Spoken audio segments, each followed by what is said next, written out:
It's been a hell of a year for Zoom.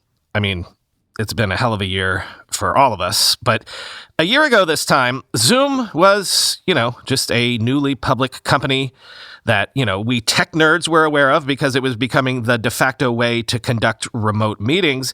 And then a bunch of stuff happened, which you might be aware of, and Zoom ended up the de facto way to conduct most of daily life in the year 2020.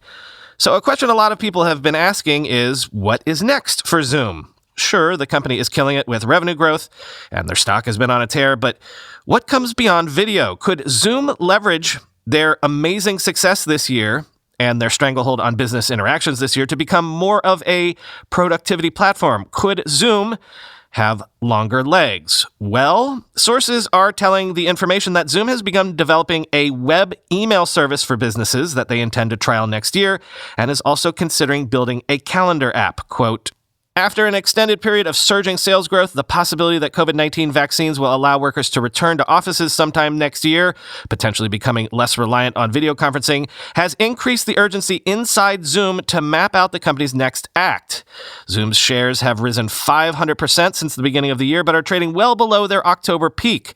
According to people familiar with his thinking, Zoom CEO Eric Yuan envisions broadening the company's video conferencing service into a full-fledged platform that would include email, messaging, and other productivity tools. Yuan's goal is to figure out what the next generation of email will look like rather than mimic existing products, one of the people said. The projects are still in the early stages, and it is possible Zoom will decide not to move forward on them.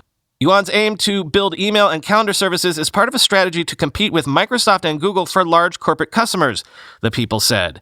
While Zoom has integrated its video service with email and calendar offerings from other providers, senior Zoom executives have discussed how having a broader collection of apps would help the company cast a wider net for business users. Targeting those customers also heightens the importance of developing a calendar app, since email and calendars are often used in tandem, said one of the people. The company already has sought to broaden the utility of its platform by launching integrations that allow users to easily access popular software tools such as Asana, Dropbox, and Coursera from within Zoom.